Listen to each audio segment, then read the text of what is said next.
Hello, everyone. Thank you for being here. My name is Taylor Marie. I'm also known as Black Moon Taylor. I am the founder of my business, Black Moon Taylor, and I do a bunch of different things. My main thing is that I'm an author and a writer, but I also do astrology and tarot, and I love teaching. Teaching is one of my main passions in life. I love sharing what I know. I love sharing it with you guys so you guys could learn it too. So today we are going to do an astrology panel, and we're going to focus on the second house today. So in the last panel, we focused on the first house, your chart ruler. And for this one, we're going to focus on the second house, and then so on and so forth. The second house is all about your physical possessions, the things that you own, your stability in life, your money, your income, all of that. So we'll mainly talk about money today because that's what everyone wants to know. Everyone wants to know, how do I make my money? Where do I make my money? What are my money energies? What does that look like for me? So we're mainly going to talk about money. However, if you're finding that you resonate more with talking about how you find stability in your life, how you go about gaining physical resources, how you go about purchasing the items that you like or getting the things that you need to be able to do the things that you want to do, you are more than welcome to look at it through that theme as well. But like I said, the main terminology that we're going to use today is money and finances. So I have a presentation ready to go for everyone to do some visuals. And like I said, we are going to be doing a very fun activity where we're all going to be able to walk away having learned something about our chart, because we're going to talk about each of your specific charts without having to go through each individual person. And we did this last time, so if you were here last time, you know what I'm talking about. If this is your first time, seeing me and being here, happy you're here. It'll all make sense once we get to the activity. But with that being said, I will go ahead and share my screen. And let me see. I'll start with this one and go from there. Share slideshow. Also, if anyone has any questions during the panel, during the workshop, you're welcome to either put them in the chat or unmute them. Courtney does a really great job of letting me know that there's questions in the chat, so if I miss any, I'll try to get to it as soon as possible. But we will have a Q&A section at the end as well. But if you're hung up on something, please don't hesitate to stop me and ask a question, because I don't want anyone to get lost or fall behind. We have time, so don't even worry about that. But welcome to Money in Your Birth Chart, your second house. So I'm just going to blame all the technological issues on Mercury retrograde right now.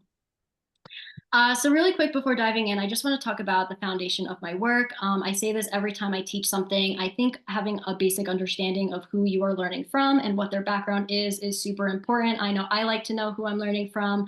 So like I said earlier, I am the founder of Black Moon Taylor, which is my personal business where I do all the things that I do. I am the author of The Story of Tarot, Not Your Average Guidebook. That is my first published book that teaches you the tarot cards, which I'm very proud of, the Wands Legacy, and my master's thesis on the Enneagram. So I write a lot and I teach a lot through writing. I've been a professional astro tarot reader for 5+ years now. So I've been doing readings for other people for a good amount of time. And I do have my master's in clinical mental health counseling. So I do approach my readings and my work from a very evidence-based, practical counseling perspective as well. So that's just going to feed into, my teaching vibe, who I am as a person. That's a little bit about me. But enough about me. The purpose and goal of this panel is to, one, we're going to learn how to cast our charts. When we did our chart ruler in the last panel, we spent a good amount of time learning how to pull up our charts. So we probably won't spend as much time because I explained all the settings and whatnot. I'm going to show you today how to pull up your chart. We're going to walk through it together. So we're going to learn how to pull up our natal charts. We're going to understand money in a natal chart, and we want to understand our personal money energies, meaning what is our relationship to money? How do we make money? How do we go about achieving it and all of that? The images that I have here that are presented, the one on the right is a full natal chart. The one on the left, I cropped out what is known to be the second house in astrology. So when you pull up your chart, you're going to look for this little section that has a 2 here, and we're going to be focusing on this section of the chart specifically. So that's just a little visual on what we're going to be looking at. What you'll need for this panel is access to astro.com. If you want to pull up your personal natal chart and follow along, I recommend having access to astro.com on a computer or a laptop would be the easiest, but you could also pull it up on your phone as well. To do the activity that we're doing or to take any notes that you want to take, you'll need a pen and paper. And you will also need your date of birth, your time of birth, and your location of birth. And those are vital to pulling up your natal chart. You need all of this information. Otherwise, you're not going to get a fully accurate chart for yourself. And then the instructions for pulling up a chart and the instructions, well, this entire panel is going to be recorded for replays. So if you want to go back and rewatch this or learn this again or do it on your own time, you will be able to do that as well. So don't stress if it doesn't make sense or come together right away. This panel is going to last. Papa. He calling me, but I'm on his phone meeting. I don't think that was a question. I think that was something else.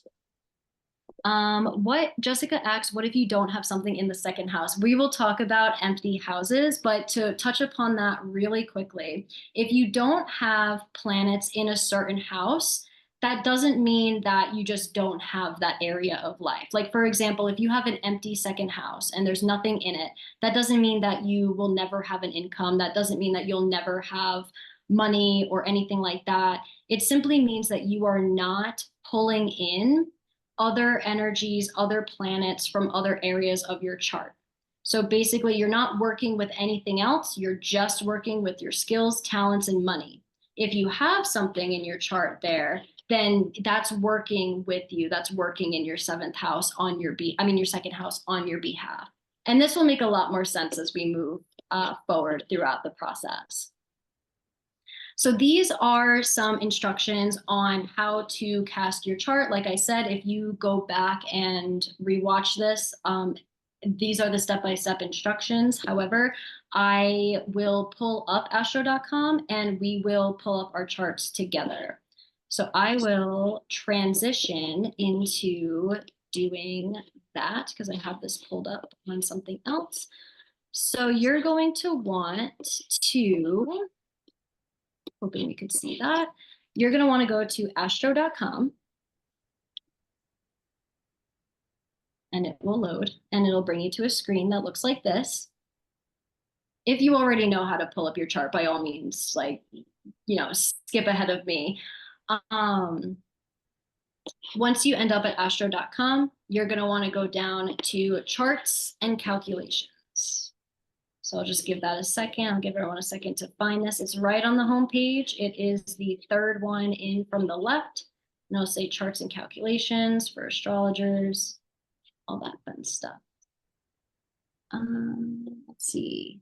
I already have my chart saved in Astro, but it's in Placidus. How can I change it to whole sign without redoing it? I'll show you exactly how to do that, Jess. We are going to do tropical Western astrology using whole sign house systems. To whoever that means something to, that's the kind of astrology that we are doing. So once you click charts and calculations, it'll bring you to a page that looks like this. It'll say free charts, calculations, and data. And then under the section of chart drawings and calculations, there will be quite a few options. You're going to want to do the second option that says extended chart selection. This is the one that you're going to want to go to. It has the colorful 4 squares here. And this is what's going to allow you to pull up your natal chart. So once you get here, since I already have an account on astro.com, it already pulled up my name and my chart. If you have an account, it saves your information so you don't have to put it in every time. I strongly recommend having an astro.com account. It's free. And it saves your information so you could pull up your astrology chart with ease. If you do not have an account, rather than seeing this screen, you'll see a screen that says continue as guest or sign up for an account, one of those. So this is the part where I just want to take a pause to be sure that everyone is able to get in to at least put in their information.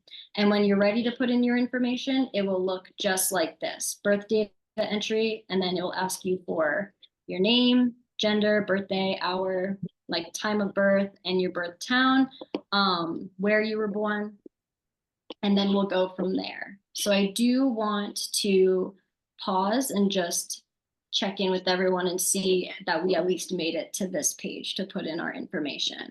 And if anyone has any questions, just feel free to put it in the chat or to unmute yourself, because this is one of our checkpoints to make sure we're all on the same page. So I'll just give everyone a minute to do that and get that set up.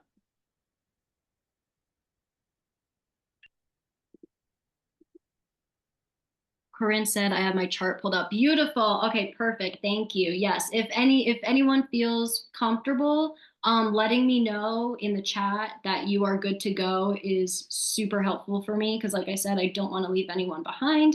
But I also want to move forward if we're ready to move forward. Jessica said thumbs up. Thank you. Yes, if anyone's having any issues, just let me know. I would be happy to repeat the steps. Otherwise, we probably just need, Jesse said, I use Placidus. Which one are we using here? I personally use whole sign house system. Whole sign and Placidus are both amazing and wonderful, but they do have different techniques for reading. So if you want to use Placidus for this panel, you are more than welcome to. I'm going to be using whole sign, so that might be a little bit different. I recommend starting with whole sign if you're new to astrology, because whole sign is a little bit easier than Placidus to read, in my opinion. But I would recommend doing whole sign, at least for this panel.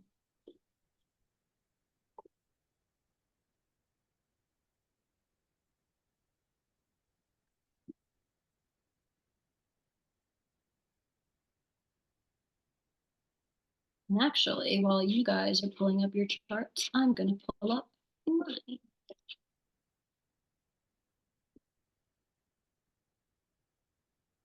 Actually, we were going to go through this set. I've had an astro.com account for several years. Nice. Good for you. It's so helpful to have an account, because like I said, it saves your information. You don't have to punch it in every single time. But yes, so once you put in your information and you click save, you should be looking at this extended chart selection page that has your name, and then it has all of this information here. So what I recommend that we do, I subscribe. Awesome. Perfect. What I recommend that we do is that you go down, and this is going to answer your question, Jess, about the house system. If you click this drop down menu next to the house system title here, you will see all these different kinds of house systems that you could look at in astrology. I personally use whole signs. If you are looking at Placidus or default automatically defaults to Placidus. So you're welcome to use Placidus. Like I said, it might be a little confusing for this panel, but if you want to change that over to whole signs, all you have to do is click on that and click whole signs. And then this should be already set up for you. I would click tropical, geocentric, and then I wouldn't worry about any of this right now. I just have my own personal settings, but we don't need to worry about this. We broke this down in the first panel that we did, what all of these different things mean. That panel is available. It's free. If you're interested, by all means, I strongly recommend, but all we need to worry about is whole signs, tropical, geocentric, and that's it. I did see another question come through. Yeah, it didn't save for some reason from last time. I don't know why. So I have to put in all the calculations again, like Juno and stuff. Yes. So when you are, for Jess and anyone else who has run into this issue, when you are setting your settings for casting your charts, like let's just say you have your asteroid selected, your decan selected, your node selected, like everything is the way that you want it, and you cast the chart and everything looks good, and like this is how you want to read it, this is how you want it to default save for the future, including it being saved to whole sign. All you have to do is click this button right here, save default settings. So if you go in and change anything, you could click save default settings, and then it should save whatever it is that you set for casting this chart, and then you won't have to go back and do it again. I have run into that plenty of times myself. And I always wondered why it wouldn't save until I realized that there was a save button. And it's not just you. I also did not realize that at first. But yeah, so that's how you fix that issue if anyone else is running into that. So that being said, I'm going to hope that we all have our charts up. If anyone doesn't, just let me know. Screen sharing is paused. Why is it paused? Mercury retro. Hey, why won't it let me do that? Let me see if I can go back.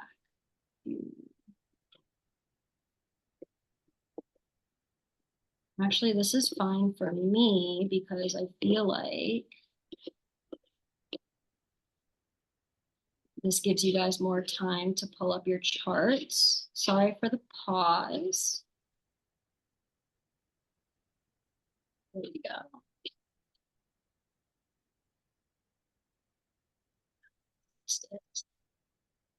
Just had to stay calm throughout. All right. And we are back to the power. All right. Can everyone see that? Okay, thank you, Courtney. All right, so hopefully by now we have our charts pulled up. This is where the fun begins. Getting our information in, pulling up our charts. That's just the beginning. This is where we're going to start having fun. I'm very excited. So to touch upon the structure of your chart, to get a basic understanding of what it is in this magical circle that you're looking at. Your chart is the snapshot of the sky the moment you were born. So when you are looking at your chart, these are where the planets were. And this is like a photo of the sky the second that you were born. This is what was happening. And this is now your natal chart. The sky is divided into 12 parts known as the houses. So these lines that divide the different sections of your chart, the areas in between the lines, these are called houses, and these are areas of life. You'll notice that they're numbered 1 through 12, and they represent 12 different areas of your life, and they are said to accompany your entire life, essentially. Each house is ruled by a sign, which is indicated by the colorful icons on the outer ring. So if you look at this outer ring here, these colorful icons, these are the signs that rule those houses. The symbols inside the houses are where the planets were, or where the planets were when you were born. So all of these little intricate symbols that you see in here, like you can see the sun here, Mars, Mercury, these are the planets. These are where they were placed in your chart when you were born. If you're looking at astro.com, you'll probably notice these blue lines and these red lines here. Blue lines represent harmonious aspects, whereas red lines represent challenging aspects or opportunities for growth, so to speak. So there's ideal aspects to each other and challenging aspects to each other. When I say that planets are aspecting each other, it means that they have a relationship to each other. They influence each other. You'll also see a green dotted line sometimes that represents an inconjunction or a semi-sextile, but the major aspects are represented by these blue and red lines, just for some context of what it is that you are looking at when you pull up your chart. So in terms of the second house, this is what the second house is. The second house is your personal resources. It's the items that you have, which is also considered your money that is yours, that you have earned, that you have found, that you have manifested for yourself. That is the second house. All of your tarot decks are the second house because those are physical items that you own. Um, I'm guessing that you value your tarot decks. The second house is things that you value. And it's things that you put value into. Oh, that's the second bullet point, our values and what we appreciate. The second house is your sense of stability and things that you wish to keep the same. So the second house is, like it says, it's stable. It pretty much remains the same, or ways that you would like things to remain the same in a very reliable way. And the second house is also your skills and your talents. So these are your valuable assets. And what your valuable assets are the skills and talents that you bring into this world, that you develop, and that you can use to acquire money. So that's the second house. That's how it all plays out. So if you just want to learn about skills and talents, you could look at it through that theme. But like I said, like we're going to focus on money for this one, because I think that's what everyone wants to know. So life situations that your second house can help you with. So your second house can help you with making money, understanding what the energies are and what was going on in the sky at the time when you were born will help you understand natural ways that you can go about making money. It can also help you understand your innate skills and talents. So these are skills and talents that you, depending on your belief system, you were destined to have, you were born to have, you were born with, that you develop over time. My theoretical background, I think that the second house is, I feel like you were born with an inclination towards these talents, and that you could choose whether or not you want to embrace them, develop them, make them better, and use them to make money. I think it's all about personal choice in a way. But it helps you understand your skills and talents, what you're good at, and how you could go about making money. The second house can help you with making adjustments to where and how you go about creating personal security. So this is just security and reliability in general, and it helps you understand yourself better overall. There are some basic things to look out for. I know that this looks like a bunch of words, and it is, but there are a bunch of things that we could look out for that we are going to explore together. I'm just going to give you a brief overview of them now. Your second house and its circumstances. So what I mean by that is the planets located in the second house and their aspects can show you your approach to money, how you earn it, and your attitude towards material possessions. So the circumstances of your second house relates back to Jess's first question in the beginning of the course. What does it mean when you don't have planets in the second house? That means that the circumstance of your second house is that no energy is pulling into it. There's only energy pushing out of it. There's no implications going in, but there's implications going out. If you do have planets in the second house, there's circumstances, there's implications. And wherever that ruler is, you're bringing that energy, that circumstance with you. Now, again, if this is difficult to understand, we're going to do it together. So don't you worry. The second house sign is how you go about getting in touch with the skills, resources, and abilities that allow you to establish personal security, including money. So the sign of your second house is the how you go about doing it. What is the personality of you when you're making money or doing your skills and talents? Like what qualities are your skills and your talents? The ruling planet of the second house is specific details about how you manage finances, where you seek wealth, how you might earn or lose money. So the ruler of the second house is where you make money. So there's where you do it, and then there's how you do it. To really reduce it down to a really easy way to understand, it's the sign is how, and then the ruler and where that is where. And then just some additional considerations. You want to look to Venus in your chart to also understand money. If your second house is Libra or Taurus, Venus already rules your second house. However, Venus is the planet of money and value. So Venus represents your more personal, intrinsic part of your relationship with money and what you find valuable. So Venus can and does represent money in your chart, but it's more so your personality around money. What do you value enough to spend money on? What do you personally enjoy? These are all things that Venus is related to. And then once you get really deep into astrology, you could also look to your eighth house. Your eighth house is in an axis with your second house because they are opposite each other. The second house is your money, the eighth house is other people's money. The second house is your money, the eighth house is your partner's money. The second house is your resources, the eighth house is someone else's resources. So the eighth house sometimes plays a role when looking at your income as well, because the eighth house is money. It's just shared money. So moving on, putting it all together. Oh, I kind of did this already. The sign of your second house is your skills and your talents and your approach. The ruler of your second house is how you apply these skills, and planets in the second house adds to what you already have and what you're already working with. Now, like I said, this seems a little confusing without the imagery and without walking through it, but we're going to do this together. We're actually going to each look at our own second house and break each of these things down to understand it better, which I'm really excited for. Now, I want to talk really quick before we do the activity of what makes you unique. So the planets in your second house make you different than someone else who has the same rising sign as you. Let's just say you and someone else both have a Scorpio second house. That doesn't mean you're going to make money in the same way. That doesn't mean you have the same skills and talents. The planets in your house make a difference.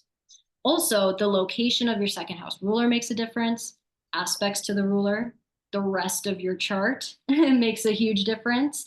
So just because you have the same sign and maybe even the same ruler placement as someone else, you're still an individual who's very unique and can definitely live a very different financial life than someone who has a similar chart than you.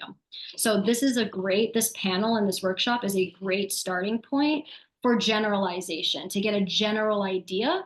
But then your personal chart, you would have to look into it a little bit further to understand more of the specifics. I made this activity to get as specific as possible for you guys today.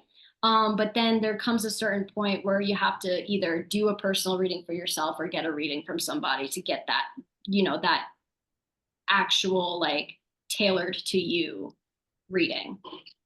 But anyways, so really quick, this is what we're gonna do. And I'm gonna do a really quick example of it with this chart that I pulled up. This was actually just the chart of the day, like a week or two ago. So this is probably someone's chart that exists that was born only a week ago. So we'll just pretend that we know this person or that this is a person that we are reading for. And this is what we are all going to do together. So, and can you see my mouse, Courtney? Like you could see me? Okay, perfect. So, like I said, we're focusing on the second house. The second house is our money and our income, our stability, and our physical possessions. This person is an Aries rising, which means that Taurus is the ruler of their second house. They have a Taurus second house, which means that their relationship with money plays out through Taurus themes, Taurus energy, the Taurus archetype, which means now, if you know anything about Taurus, they are reliable, they are stable, they are steady. So may have a steady relationship to money. They may have a reliable source of income. This is how this plays out. They may value art because Taurus represents art as well. So you may have a very artistic connection to money. You may be artistically talented, and that contributes to your income. So these are some generalizations, but this is how it plays out.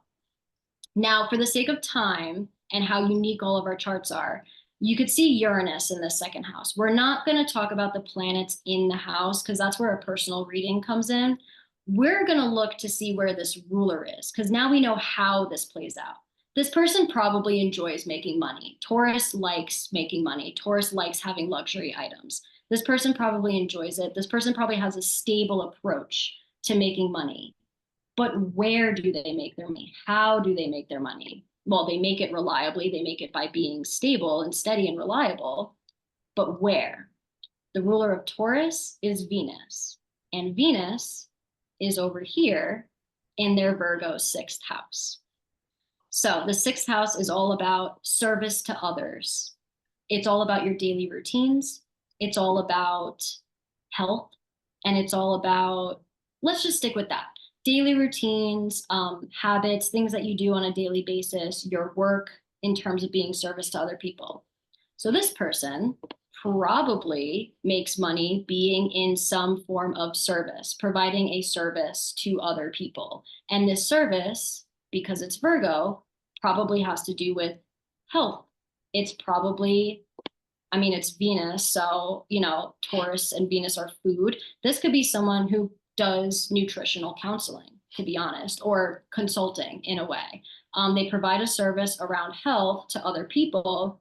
This person might make their money through nutritional consulting or something like that. That's just one of many examples of how this could play out, and so on and so forth. So what we are all going to do together today, looking at our charts, we're going to do exactly what I did for this person's chart. We're going to look at our second house sign and we're going to see our relationship to money. So for example, this person, they have a reliable or steady relationship to money. They will probably do the same thing for a while, depending, well, without Uranus there, they will probably do the same thing for a while to make a consistent amount of money. That's their relationship to it. They're probably good at art. They're probably good with food, honestly. Where that plays out is work, their daily routines, things that they do on a daily basis, being of service to others, being of service to others through health in a way. That's where we're going to stop. That's what we're going to do all together. So before we get into the astro activity, which I'm super excited for, given everything that we went over just now, does anyone have any questions for me before we proceed? Questions, comments, concerns, anything we're confused about? Do we want any clarity? The Rachel just put in the chat. So what does it mean if you have 3 placements in the second house? Good question. So if you have 3 placements in the second house, that means that you have 3 planetary bodies acting in favor of that house, contributing their energy towards that house, which means that you will pull energy and information from, depending on your chart, from 3 different places in your life. So for example, if you have Mars in the second house, Mars is action and drive. That means that when it comes to money, you take action to pursue it. You have a very ambitious and pioneering energy when you take action to pursue it. So that's an example of Mars. And then the other planets would play a role. The planets in your second house are very unique and specific to you, which is why I would love to go through everyone's planets. But like I said, that would be like a personal reading thing because it just gets so intricate and detailed. But hopefully by the end of this, Rachel, you will have such a good idea of how the second house plays out that you'll have enough information to go out and dive into some research. That's one of my goals for you guys, is to give you enough information about your own chart so that you could go and read your astrology books, do your research, type up things on Google, and just see how much more information you can uncover. Like, I am more than happy to be an informational starting point for you, and I would love to send you off with excitement to learn more things about your chart. Oh, you're very welcome, Rachel. All right, everyone. So let's start the activity. So you'll need your pen and your paper ready. If you don't have that in front of you, we'll take a minute to let you grab that. But I want you to number your paper like this. And yes, there are supposed to be 2 4s. We're going to fill in this paper Mad Lib style, and it's going to tell you all about your second house. So I want you to do numbers 1 through 5. So 1, 2, 3, 4, 5, 4, 6, 7. I know that's a little bit confusing. I tried to find a workaround, but I couldn't. But I think we can handle it. I think we got this. So 1, 2, 3, 4, 5, 4, 6, 7. The 4 is going to be a repeat. I'll give everyone a minute to do that.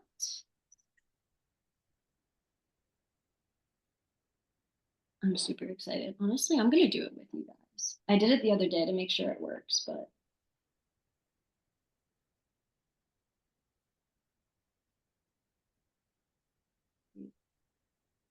All right, so let's do step number 1. Are you all ready? We got this. We want to write down in number 1 the sign of your second house. So when you're looking at your chart, you should see the whole thing like this. I want you to narrow in. I want you to zone in on that number 2 right there, the second house. I want you to look at what sign that is. If you need help identifying what sign it is, just let me know. I'd be happy to help you. I do need help. It's the red. It's like a red arrow. Yeah, That it's is that one. this one, that's Sagittarius. So Okay. you are a Sagittarius second house. Okay, thank you. You're very welcome.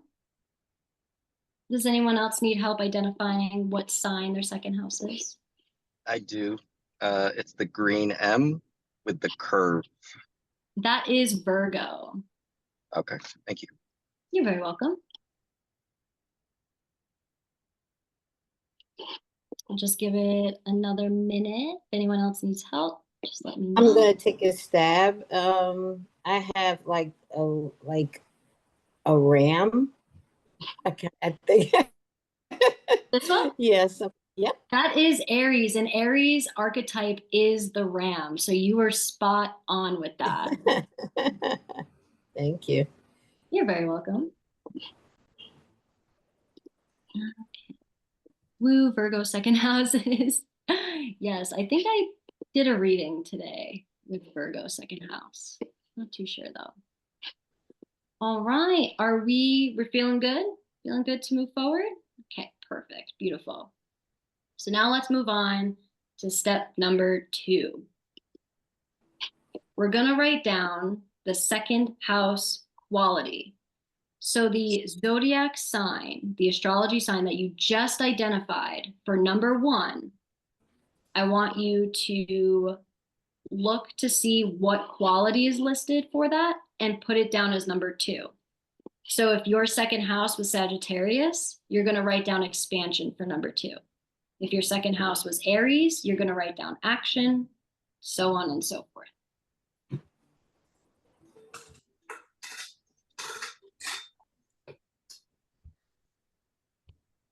I'll give everyone a minute to do that. What this is essentially is describing the how. Like, what is your relationship to money? So, for example, if you're a Libra rising with a Scorpio second house, you may have an intense relationship with money because Scorpio is an intense sign. It can be, at least. For example, if you are, let's see. If your second house is Capricorn, your relationship to money, you may have a very ambitious relationship to money. You may see money as a sign of success or status in a way, because Capricorn is all about climbing the ladder. Capricorn is CEO energy. So if that's your second house, you kind of see yourself as an authority of your money in a way. There's so many different ways that could play out, but this is what we're doing right now. Just said Libra. So if you are a Libra second house, then you may have a balanced approach to money, or you long for having a balanced bank account, having balance in your finances, having balance between what goes out and what comes in. You want harmony in your financial life, but your skills and talents to help you get money are also very balanced between the self and the other. Meaning you could be very relationship oriented. You could be very one-on-one oriented, and that's a skill that will bring you money. Libra, my scale is broke. It happens. It happens. It also depends on the ruler of your second house as well. So if everyone has, hopefully everyone by now has your second house quality written down. We're going to move on to step 3. We're going to do your second house ruler, which is the planet that rules the sign you wrote down for number 1. So look back at number 1 and look back at that sign. If it's Aries, the ruler is Mars. If it's Taurus, the ruler is Venus. If it's Scorpio, the ruler is Pluto. And if anyone needs help with this, just let me know.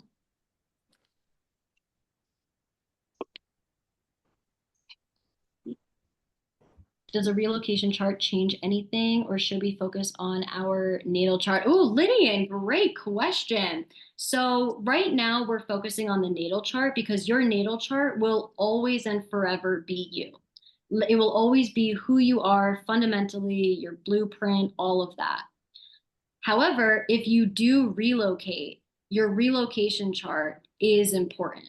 So I will say that. And we could do a relocation chart panel if you guys want. We could definitely do that because relocation, look at it as an additional influence to what you already have going on in your chart in a way. It's external influences and how they influence the energies you're already working with, the energies that you were born with and take with you. Oh, do I see a hand? Yes, that is Miss Christine. Yes, Christine? Hi, Taylor. I Hi. don't have a planet in my second house. That is perfectly fine. So when we are looking at the ruler of our second house, we're looking at the planet that rules the sign of the second house. We're not looking at the planets in the second house. Okay, Yeah. got Do it. you, do you know what sign your second house is? Leo. Leo? Okay, so your second house ruler is the sun. Okay, gotcha. Thank you. You're very welcome. Does anyone else have any questions or need any help before we go to step 4?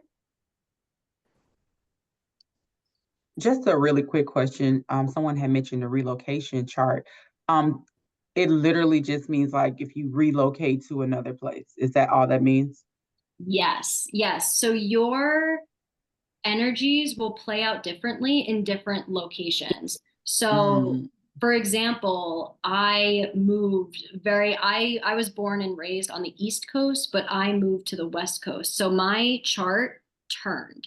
Like when you move far enough in a certain direction, your chart will turn. And sometimes you change rising signs, sometimes everything about, no matter, depending on how far away you move, sometimes everything about your chart changes. But that doesn't mean you change or your natal chart changes, but there are external energies in that new location that play a role in the experiences that you have. Oh, wow. Okay. Yeah. I relocated, so I'm interested. But thank you. Oh yeah, you're very welcome. Yeah, we could definitely do like a relocated panel. That would be really fun.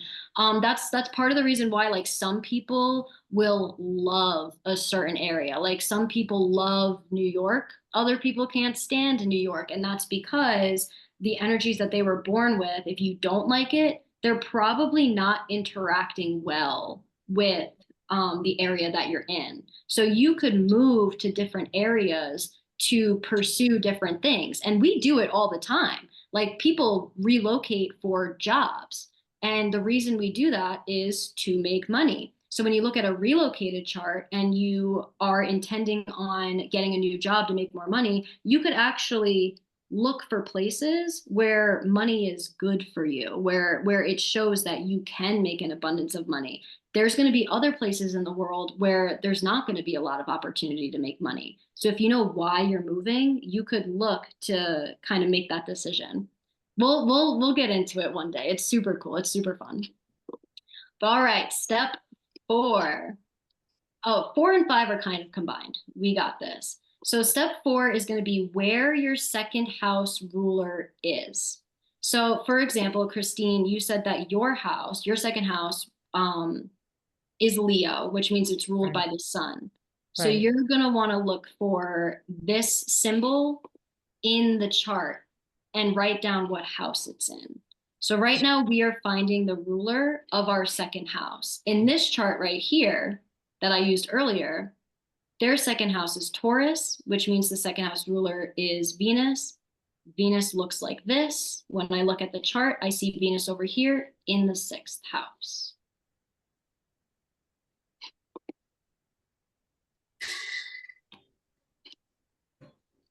Oh, I see two. Is that connected to astrocartography? Yes, Tyler. Astrocartography and relocated charts are one of the same. Astrocartography is the study of relocation astrology. To my understanding, this is how I would categorize it. That's the study of it. And then your relocation chart is your new chart after landing in that place. Yes, I'd be interested in relocation. Woo, let's do it. I'd be down. That's fun. I personally need to look at my relocated chart a lot more than what I do. But even if you spend your whole life only looking at your natal chart, it's not a detriment to you, but you're just missing out on the rich details and information that your relocated can give you. I'm liking my results so far. Sagittarius, expansion. Taylor, Yeah. the sign for your 10th house, is that Capricorn? Yes, in this example here, the 10th house is Capricorn. Okay, that's what I have. I just wanted to make sure I was looking at the right sign. Thank you. Yes. Okay, And this isn't, we're basing this off of your guys' chart. Don't find it in this one. Okay. oh, I was just trying to match up the sign because it is the house. Oh, okay, I got I just you. don't know what Yeah. that sign is. So Yeah. and This is Capricorn, and Capricorn rules Saturn. So this house ruler is over here in the 12th for another example of rulership. and then I do see Jennifer's hand is up. Oh, Do you yeah. have a question? I do. I just got a little confused. Okay, so 4 says where your second house ruler is, right? So my second house is Sagittarius and that's Jupiter. Yep. So 4 is Jupiter, and then I find Jupiter in my chart. Jupiter is going to be number 3. So then what's 4? Where your second house ruler is. Yes. Number 4 is going to be the number house that it's in. So you would write, okay. yeah, you would write for number 3 would be Jupiter, and then number 4 would be Jupiter is in, for example, the 3rd house. Okay. Yep. And then the sign of that house is whatever's at the bottom. Yes. So You got it. You're amazing. You literally got it. You were one step ahead of me. So when you find where that ruler is, write down the sign of that house too, because that's going to give you more information. So Ryan? mine it's like it has 2 of them, it seems. I don't know if I'm reading it incorrectly. 2 signs? Yeah. My only thought is that either we're looking at planets and you see 2 planets in there, or if it's not evenly split like whole sign is, I think you Right. might be using Placidus. Oh heck. Okay. Yeah, Yeah. it's not evenly split. Okay. Okay, so you might be using a Placidus chart, but you are able to switch your chart over from Placidus to whole sign if you go back to clicking that button that says chart selection, and then it will say house system. Okay. Yeah. And like up until this point, using Placidus wouldn't make a difference, but now it will make a difference probably because we're identifying houses. Okay. So if you go ahead and do that, just let me know if you need help with anything. Okay, yeah, my apologies. I was driving earlier, so I did not get a chance to follow along. Oh yeah, no, you're totally fine. No, I definitely want you to be here with us doing this. And like I said, you're doing amazing so far. I'm almost positive you have everything the way it should be. But yeah, if you just switch that over to whole sign, it should be a very easy fix. So please forgive me. I clicked chart selection, and what I got was I don't have an option for that. There's like a long list. Do you see a house system like drop down? I'm gonna go back. No, it just says chart type, but not house system. Let me.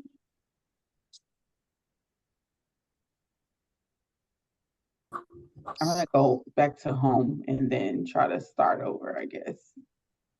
Okay. Yeah, I'll point out to you really quick what it is that I am referring to. So let me, all right. So you were looking at your chart like this, right? Yes. Okay, beautiful, perfect. We're in the right place. So chart selection, when you click this green button here, it should bring you back to this page. Yes. Okay, perfect. Go down to zodiac and houses, and if it's not open, open this tab, Okay. and then it should say house system, and then you should be able to select whole sign. Oh, I see it. Okay. Did it work? It did. So do I just click show chart now? Yes, and it should be nice and crisp and equal and look good. Like it should be whole sign now. Got it. Thank you so much.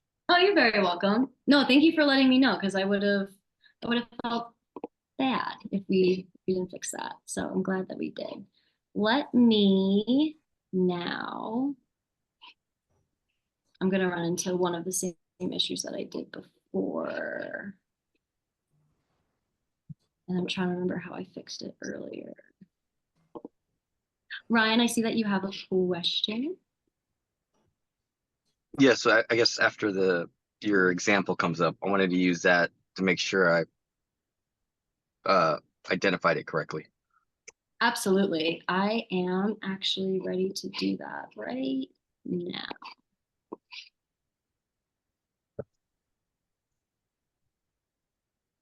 Okay. Can you see that okay?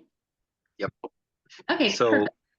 second house, the sign looks like is that Mercury? The green thing? The green symbol? You're talking about the sign? Yes. So I guess that's the sign of the second house, right? If the sign of the second house looks like this, that means that Taurus is your second house. Okay, so that's Taurus. And so the ruler of the Taurus would be based on let's see, where is it?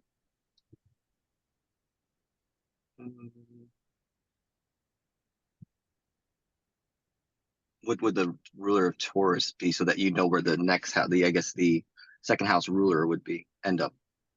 Yes, yes, you're on the right track. Taurus is ruled by Venus. So Venus, okay.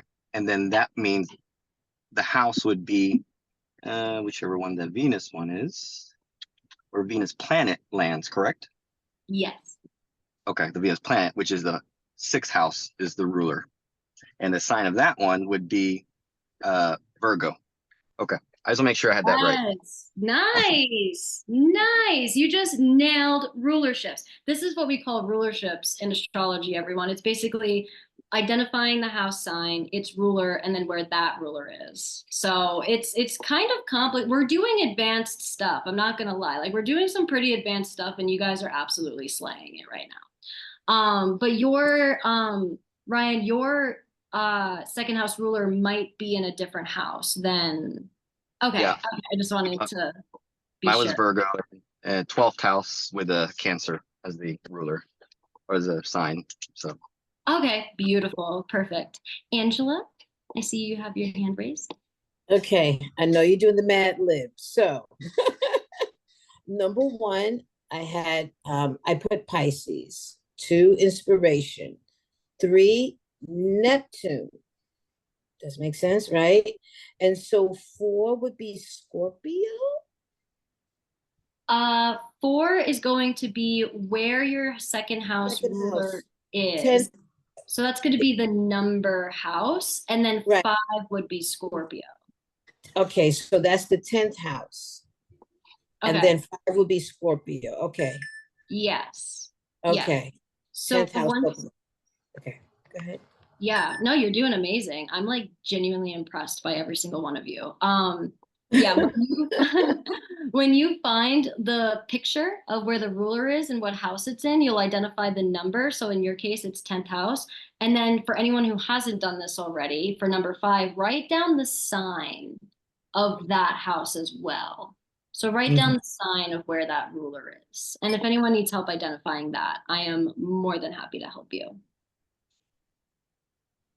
Or if anyone wants to double check and just make sure that they have the right thing down, I'm also more than happy to look at that as well.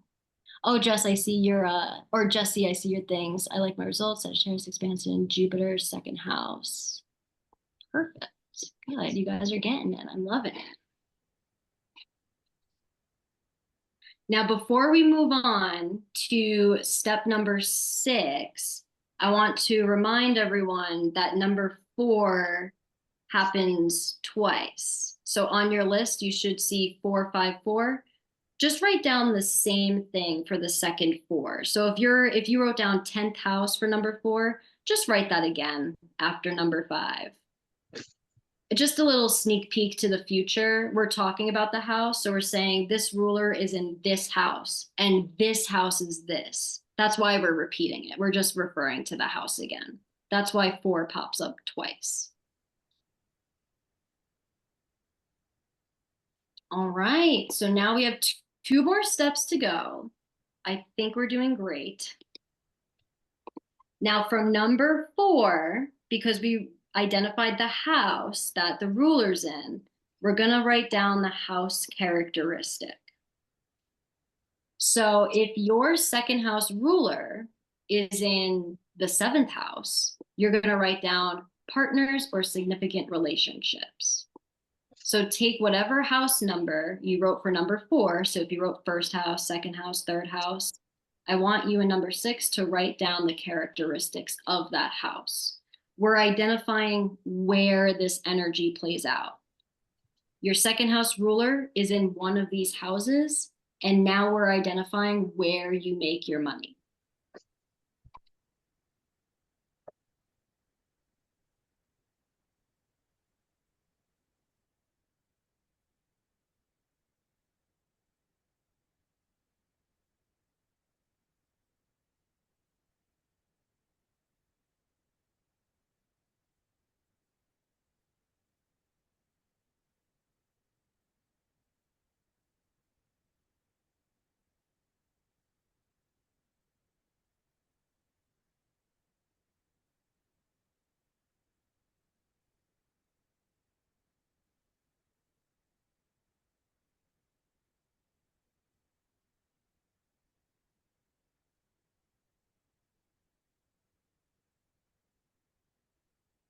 Wow, this is so spot on. Oh, I love that you're already seeing it kind of come together, Jess. We have one more step to go. So I'm really excited. I mean, you guys could probably see from the Mad Libs already, like some things lining up. We have one more step. And just let me know when you guys are ready, because I know there's a few extra things to write down for this one.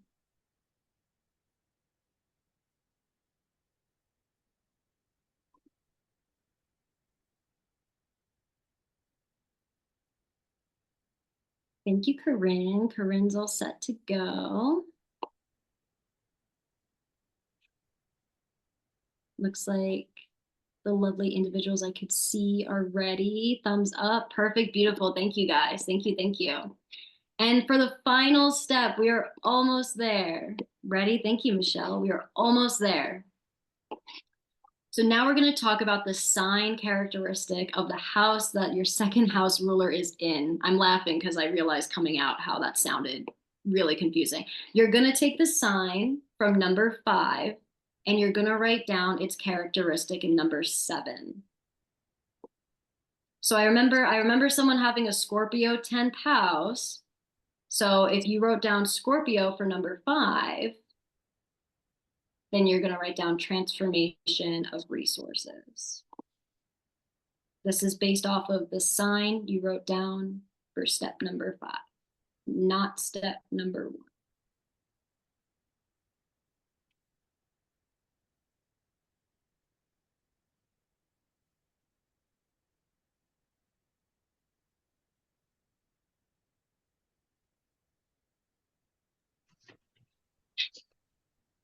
I'm in the wrong field.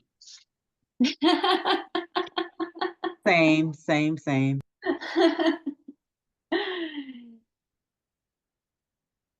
You know, I had a feeling that someone would say that. And so it's actually really interesting. I'll just tell you this really briefly while you guys are writing. Your income is not always related to your job, your career, what you do on a daily basis, because what you do on a daily basis, your career and your money are all different houses in your chart. Me too. You guys are funny. These are also skills and talents that you could, now that you're aware of them, consciously bring forward to hopefully make more money in whatever field you're in, or maybe use it as insight to find something that you may enjoy more, or something that you could find value in your skills and talents a little bit more. Depending. Sometimes we need a change, you know, or just some insight and perspective. But let me know when you guys are ready, because the next slide, we're going to put it all together, and I really hope it makes sense. Like, I hope it comes together for everyone.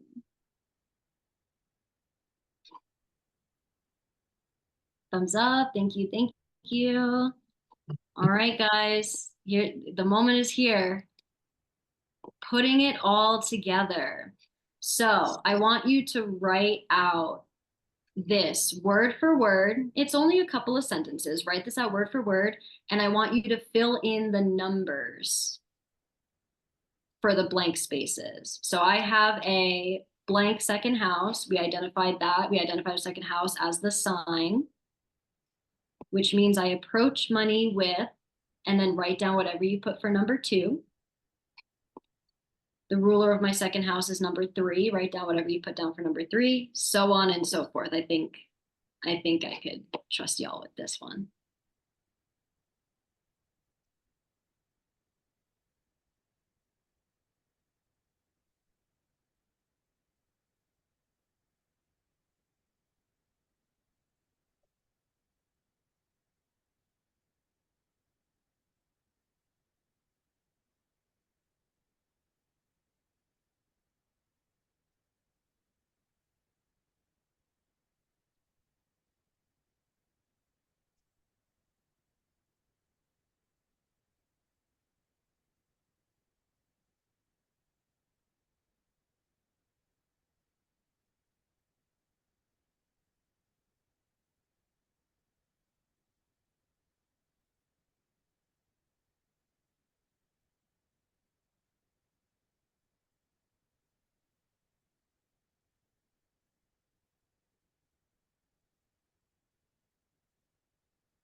So once we are finishing up writing that, if y'all just want to let me know that you wrote it out, got it all together. If you have any questions or need any help, please let me know. I am more than happy to go back to certain steps, to revisit certain things.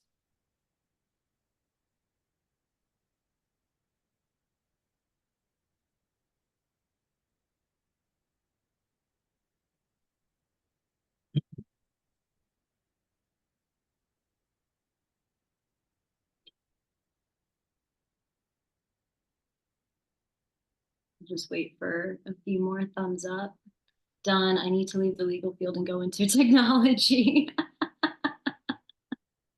Oh my gosh, my goal was not to make you all change your career paths. I swear. Done. Thank you, Corinne. Thank you, thank you. I'm in the right field. Yes, Jess. Yes, I love that. Thank you, Ryan. Thank you for the thumbs up. Okay, perfect. Beautiful. So as we get our sentences down and stuff like that, I will go ahead. It's time for me to become a stock trading spiritual healer. Yes, Tyler.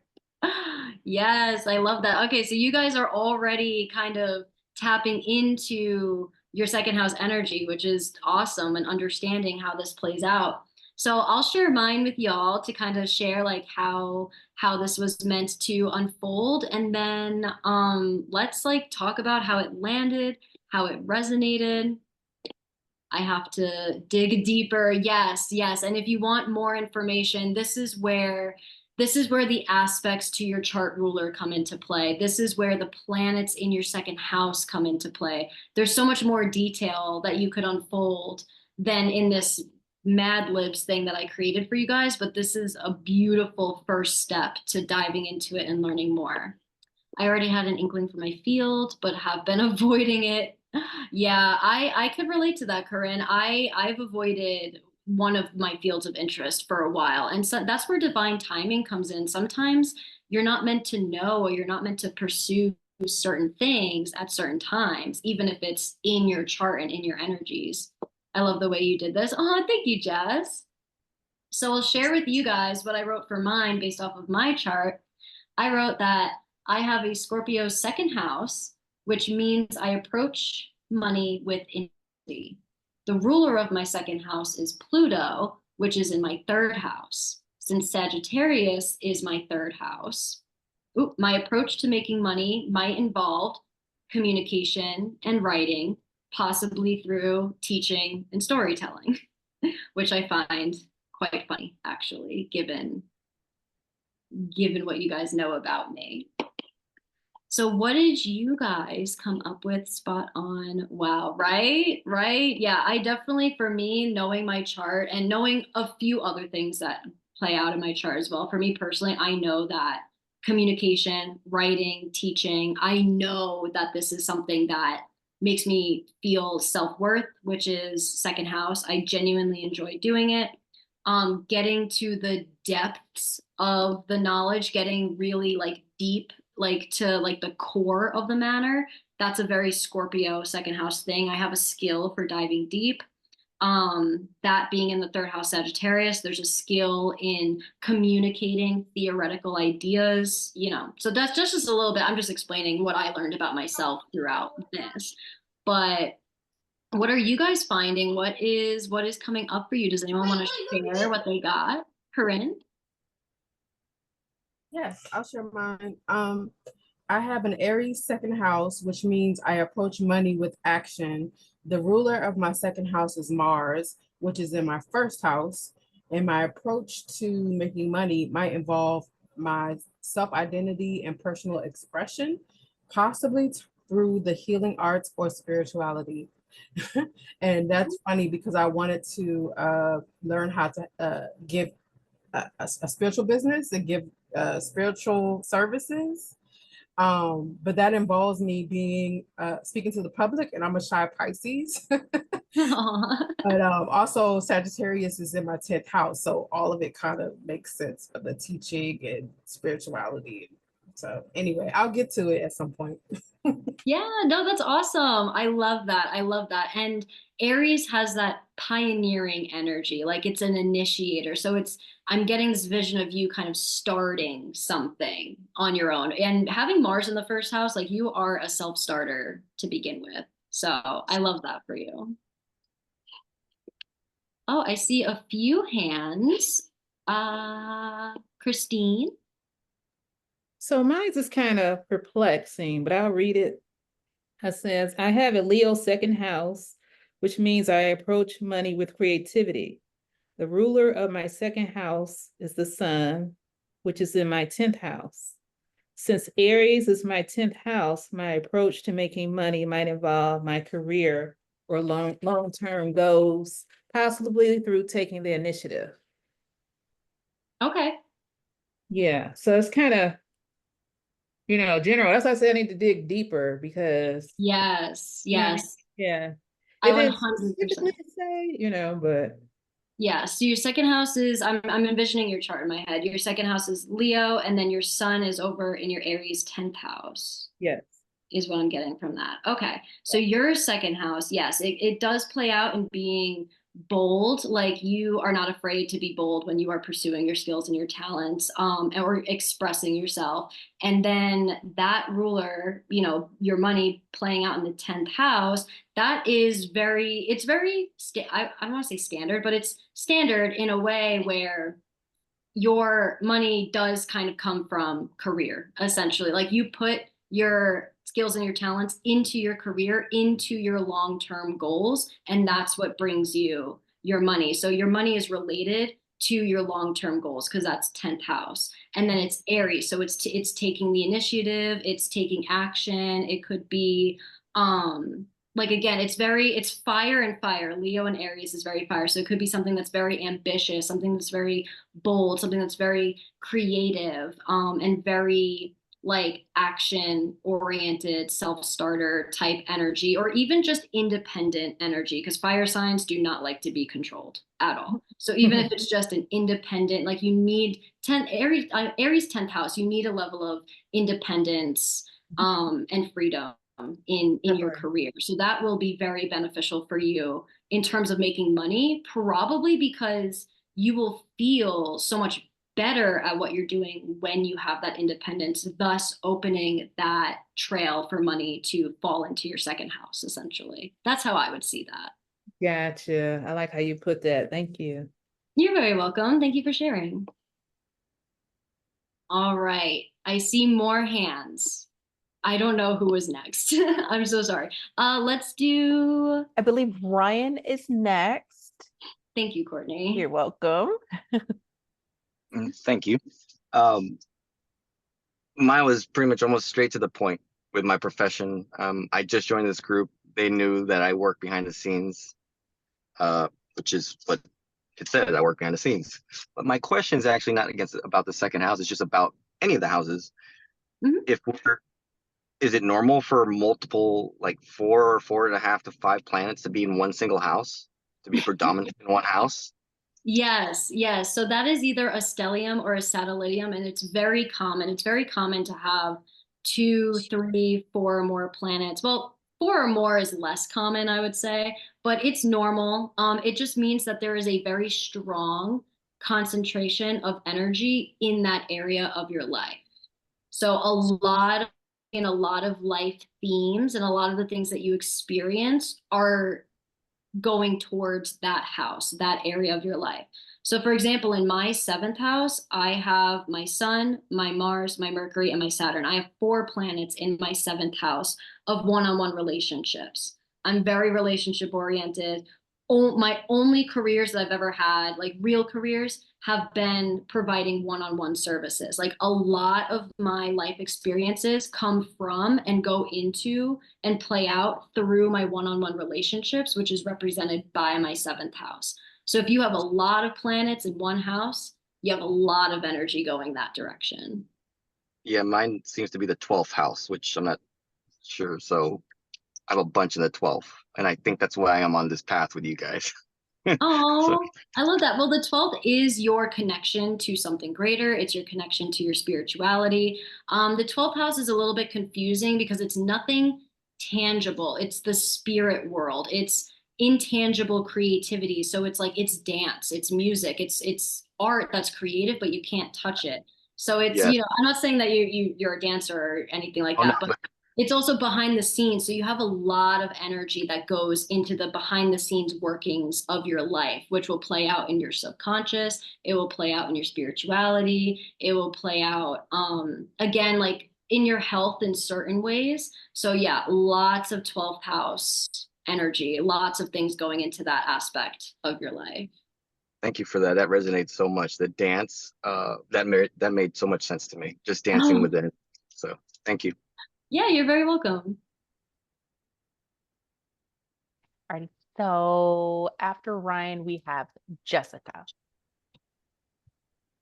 I'm excited. Okay, let me get my chart thing up. All right, so I have hold on. Let me see. I have Libra in second house, which means I approach money with balance. The ruler of my second house is Venus, which is my 10th house. Since Aquarius is in my 10th house, my approach to making money might involve my career and long-term time goals, possibly through innovation or technology. Ooh. I have everything in my 10th house.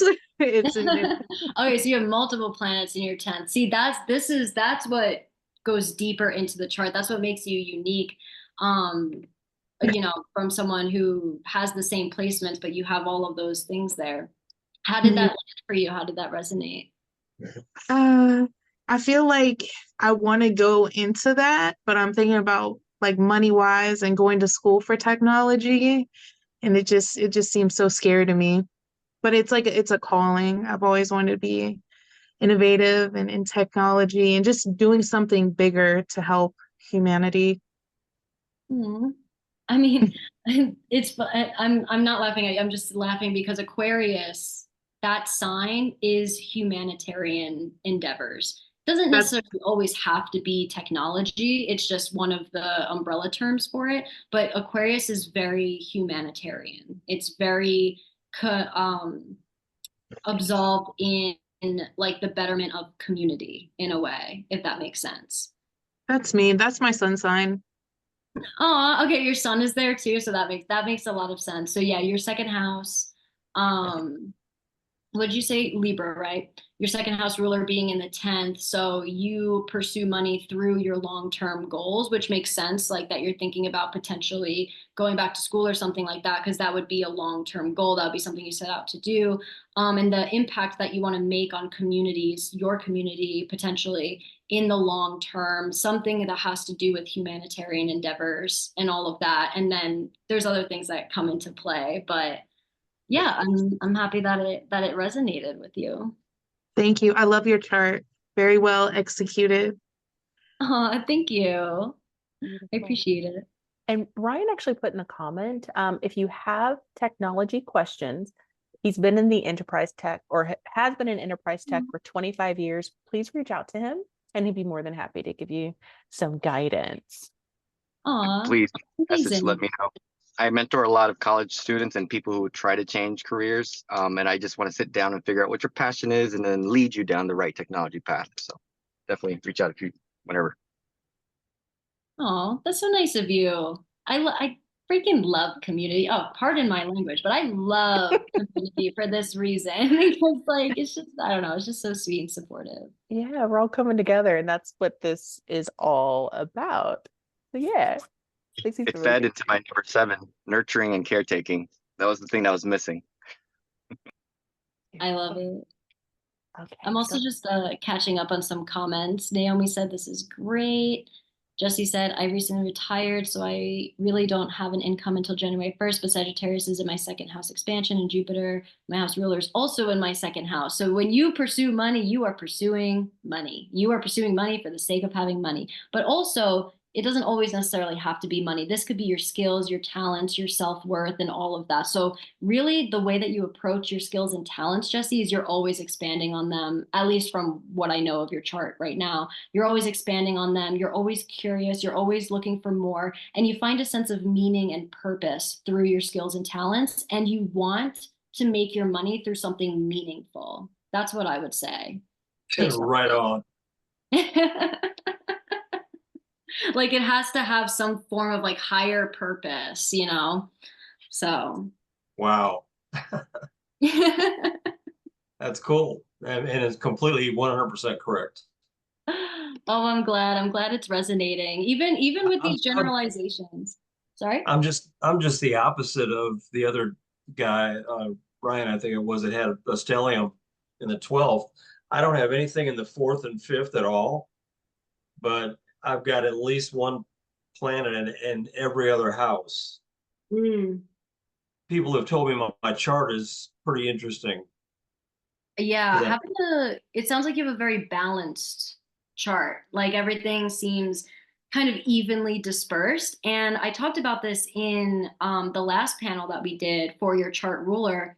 I dove into some things to look at in your chart, and I said that if you have your planetary alignments like spread out, like you're probably a balanced individual. You have, you know, your water energy, your fire energy, your earth energy, your air energy, and it kind of just plays out in a very balanced way, depending on the rest of the chart. But that's typically something that I've seen.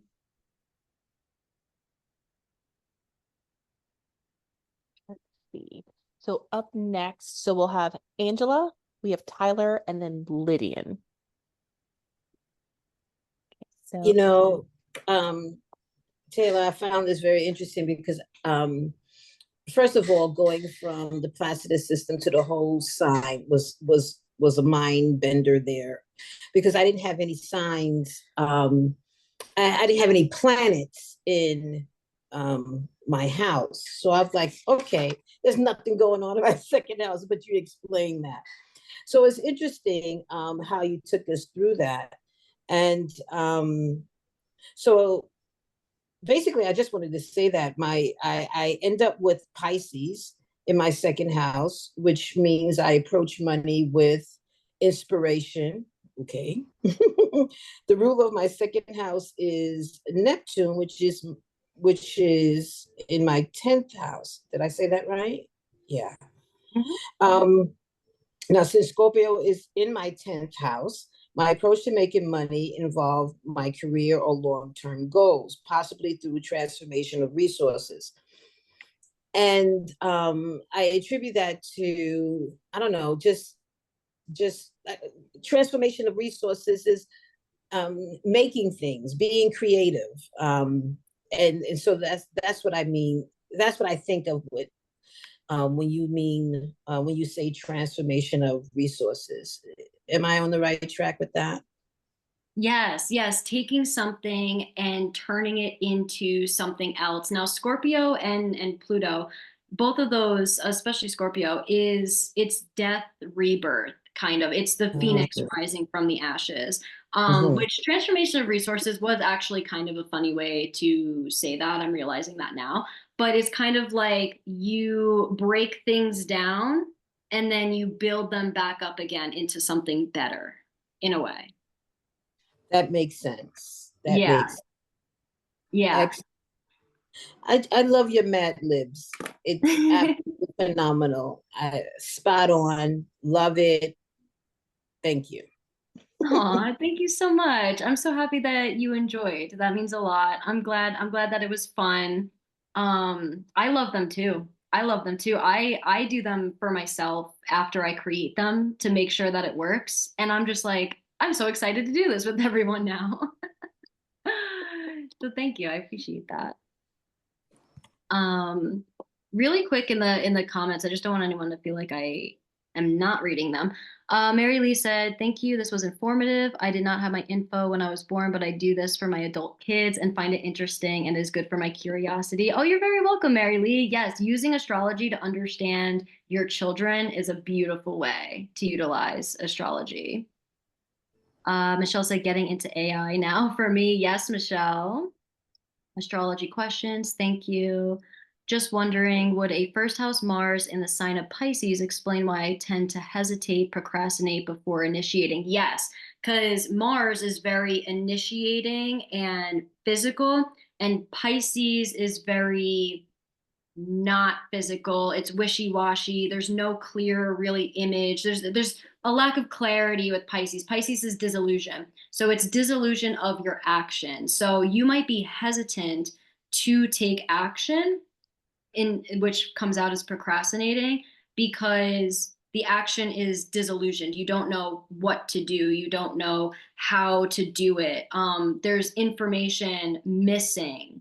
Like Pisces is the dissolving of something. So it's the dissolving of your action. And then I would have to see the rest of the chart to understand more about it. But yes, Pisces Mars is a very interesting Mars placement to be. But that could definitely play out as to why that happened. Jesse said, using whole sign instead of Placidus house system, I normally use basically shifted all my houses forward one house. It'll do that. It'll do that. Some astrologers combine Placidus with whole sign. I mainly use whole sign. I think it's just up to, whatever you feel most comfortable with.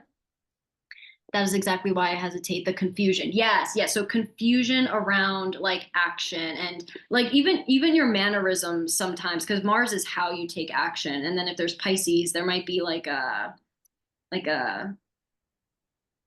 sometimes Mars Pisces could be like a little clumsy because you might like misgauge certain things or something like that. So it's like confusion, not knowing what to do. It kind of comes out a little like weird in a way, but they're also spiritual warriors. Like you take action on compassion, like everything that you do, like it's with care, it's with love.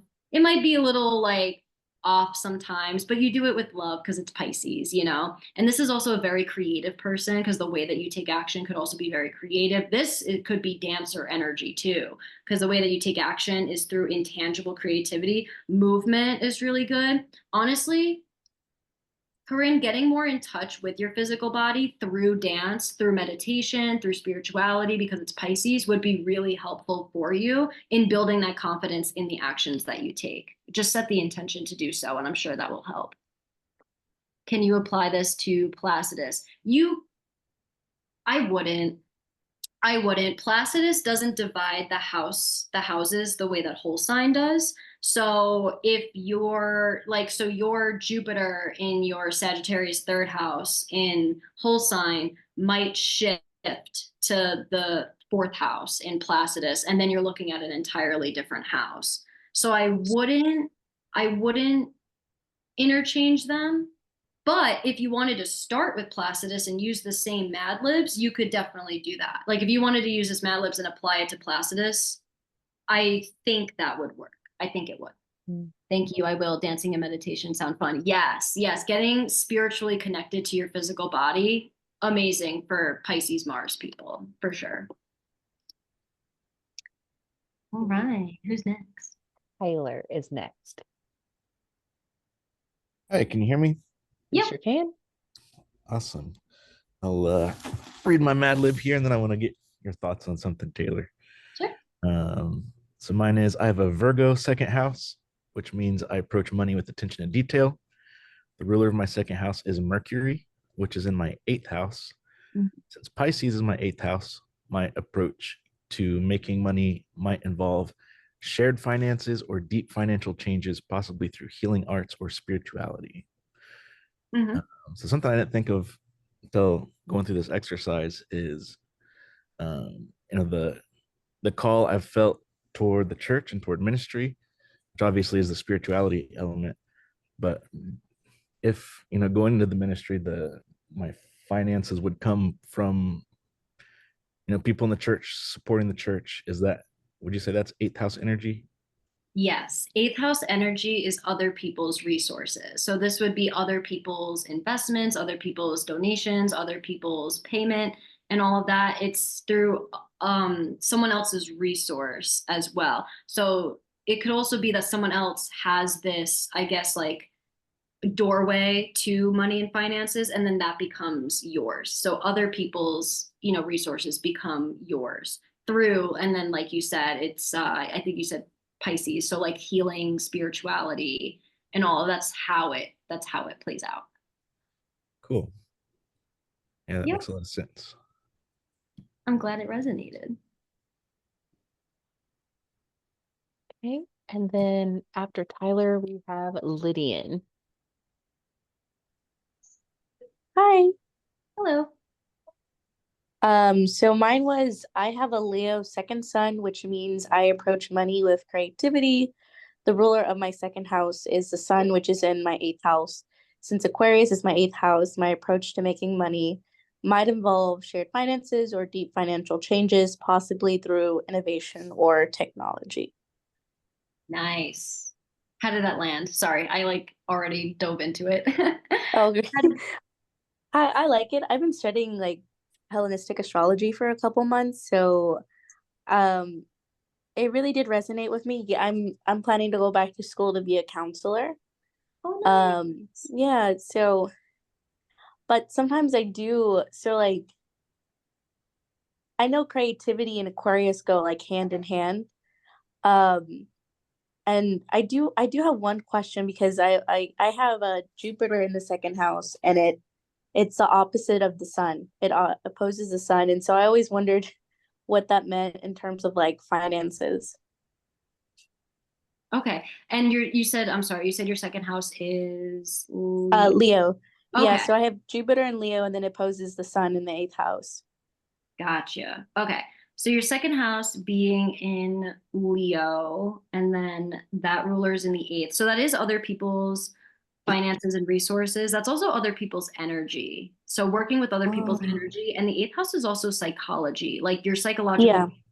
So working with clients and working in psychology, working in counseling, that could be a very good source of income for you, or one of the many resources that you could tap into.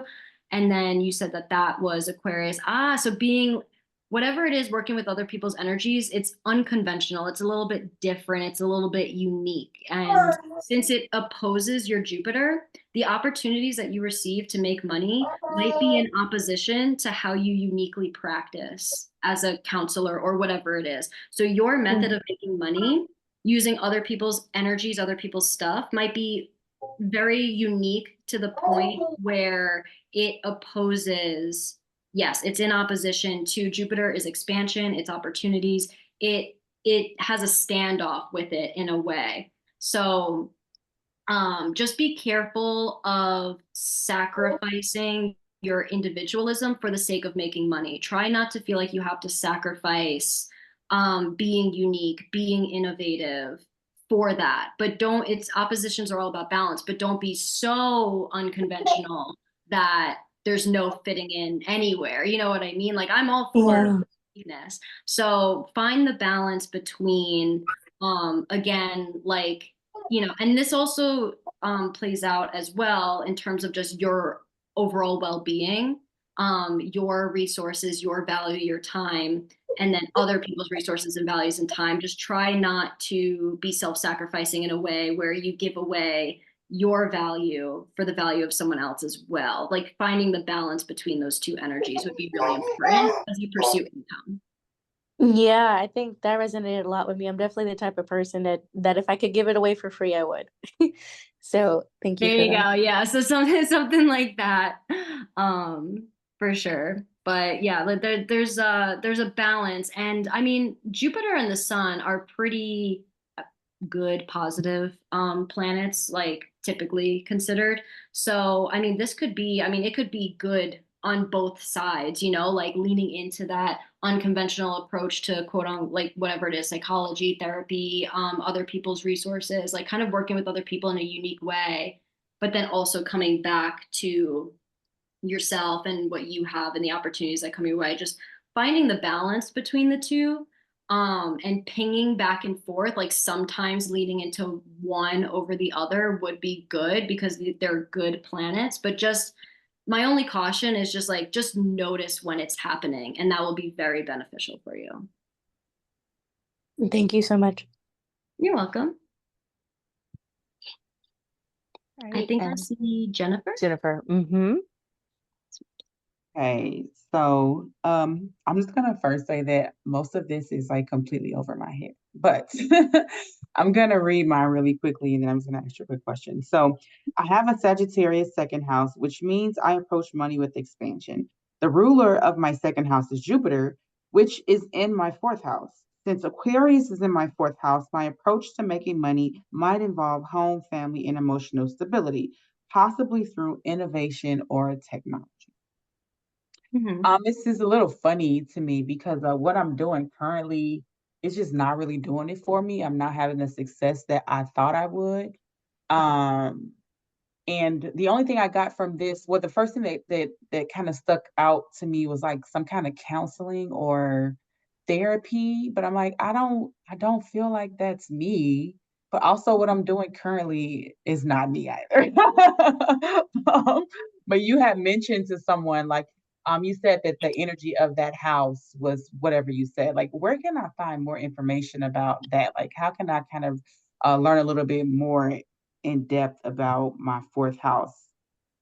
There are really just so many great resources. I have a book that I have a few books that I recommend. I will send them over to Courtney, and I could include them in. I could go grab them too. There's two astrology books that are really good for beginners that break down all of the houses, all of the signs. They teach you how to read a chart.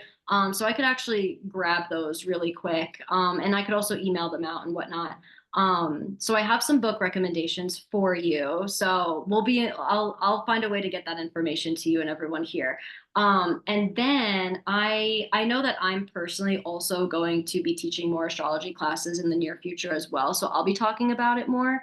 And then also Google, like I like Google, like take it with a grain of salt because Google is like open to the world and the internet, but there is a lot that you could find on there. And I also have astrologer friends on TikTok as well. My friend Alex is actually an amazing astrologer. He actually goes through each sign, each house, having planets in the house and stuff. So I'm gonna make a resource sheet for everyone, and then I'll send it to Courtney, and we'll just collectively send out the email and make sure that we get it to everyone.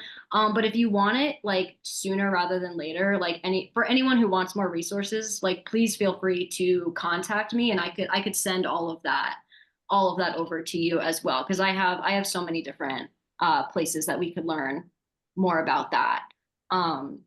And just really quick, Jennifer, in terms of your second house placement, it does seem like something private, something working from home, generating your money in the home, like from somewhere that you feel. And again, this could be your actual physical home, or this could be like a private setting, like you have your own office or something. You know what I mean? Because the fourth house is your private life. So kind of having it be more of like I don't want to say behind the scenes, because like you could be very well known with fourth house placements, but kind of like your money is generated through those themes in a way. So I just wanted to throw that out there before I forgot, just to kind of help with a starting point.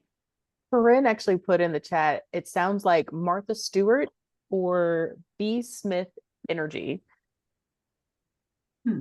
Which I think would kind of work with like that Martha Stewart. Like if you're doing something within the home, it might actually be something that is more of like Queen of Pentacles energy, where it's more of like the things that make you feel comfortable, the things that are structured but still really beautiful and tactile.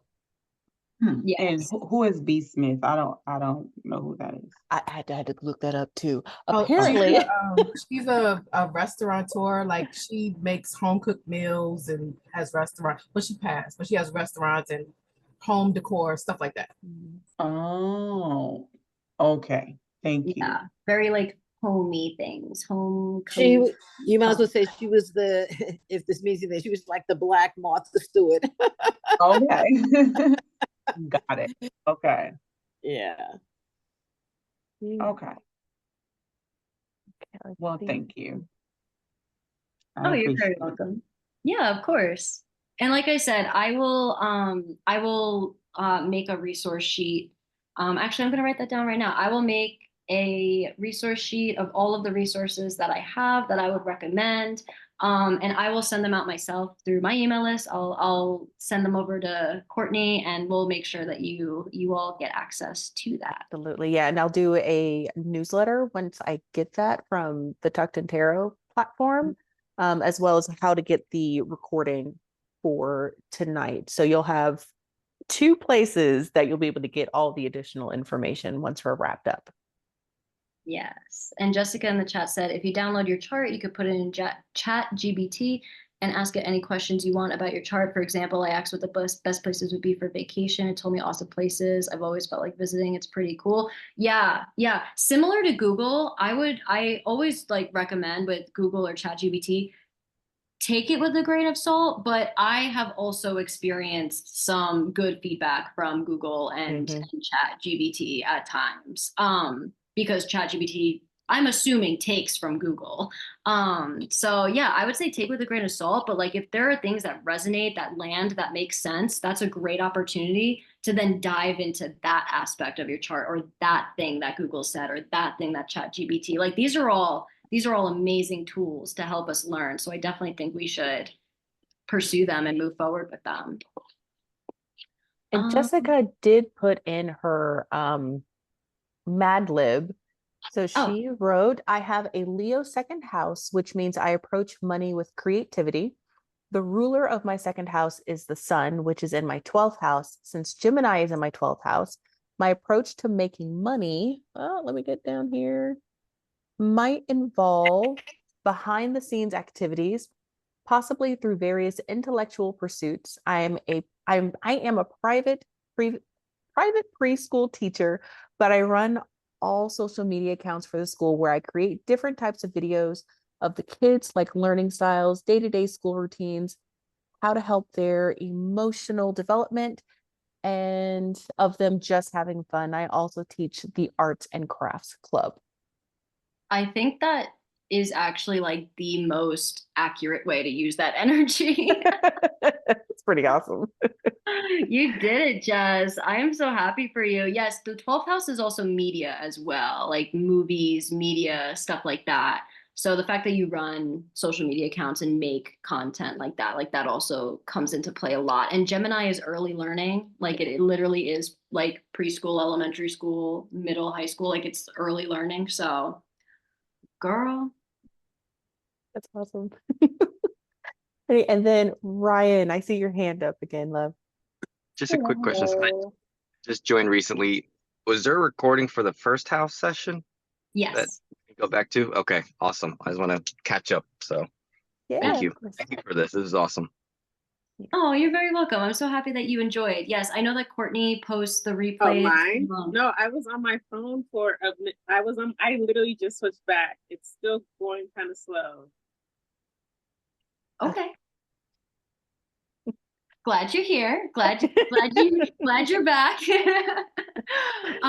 Yes, I know Courtney posts them, and then I also have the classes posted on my website as well.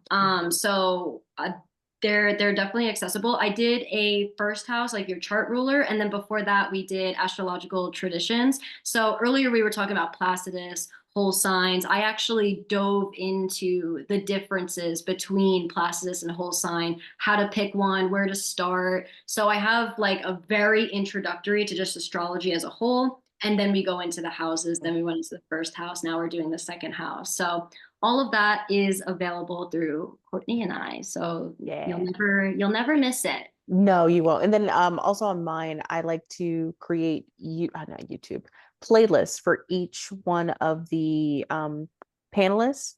So if you go to the page, you just go Taylor Astrology and you just click on there, and then any video that she has done through Tucked Tarot will be posted there. So you're not scrambling. Yeah, we try to make it simple. I want to give you all the information where you in one spot. I didn't know about the playlist part. That's really cool. Yeah. I've been working.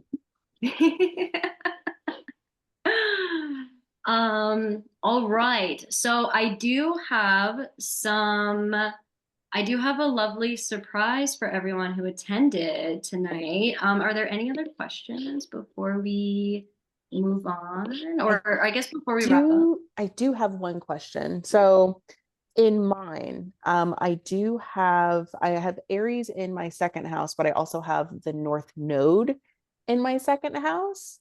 So what does that mean?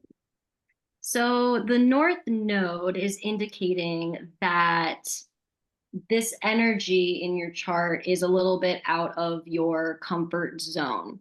So your relationship to making money essentially would be a very independent, pioneering, ambitious, action-oriented thing. But in terms of finding stability in your life is a little bit out of your comfort zone. Maybe being the pioneer of your own income might be a little bit out of your comfort zone. And it's not something that you'll lean into until either later in life or until you understand your North Node and then you actively try to pursue that energy. So like relying on yourself for stability versus relying on another for stability may be out of your comfort zone. Oh, Lord help me, Jesus. Yeah. Yeah. We're looking at year one. Well, there you go. Now we know why. Yeah, and I'm supposed to be my own boss anyway, so Absolutely. Absolutely. A lot of people have that laid out in their chart where they need a sense of independence or freedom or authority and might not realize it for one reason or another. But I notice, at least when I do my readings, I see a lot of people who have that energy. And, if they're comfortable in a corporate setting, in a team setting, if you're comfortable working for someone else, then I always encourage these people to at least find a way to have something that you could pioneer or be independent in. Yeah, you work for this corporation, but they made you the project manager for this thing. You know what I mean? Like some level of like control and some level of like, I'm leading this, when people have strong leadership energy, Yeah. but they work for someone else and they don't want to change that. I just say, like, you know what, then find something that you could lead. Otherwise, Yeah. you might not be as fulfilled as you can be. That makes a lot of sense. And just within the last 2 to 3 weeks, I've been thinking about all of the jobs and places that I've worked, and it just never felt right. And I always butted heads with management, going, you don't know what the hell you're doing. Like, this doesn't make any sense. I can do this better. And now that I've actually stepped into creating my own business and creating my own platform, it feels much more natural. But I also feel like, the universe just kind of thrust me into it. They were just like, you're not doing this anymore. You have to do this. So Right. yeah. Yeah. And that's very like North Node coded, because again, like that's like you're outside of your comfort zone. It's not really something that you even consider early on in your life. It's not something that you even really think about or are aware of in the very beginning. So this is like life Yeah. lesson Yeah. vibe. Yeah. Thank you. Which I love for you. I'm happy you pursued it, because that's why we're all here together. So True. I even remember the date that I started doing all of this. So yeah. Oh, I love that. Yeah. Jessica said, do we have a date for going over the third house? It'll be next month if Courtney will have me. Always, yes. We like to do these once a month. So I know it will be sometime next month, but we'll have to plan it. So that's why I say sign up for Courtney's email list, sign up for my email list, because once me and Courtney do schedule it, I email you guys with the link to sign up. So that's why I push our email list so much. So we don't have a date yet, but we will soon, probably, most likely. Okay. And then Ryan, your hand is up.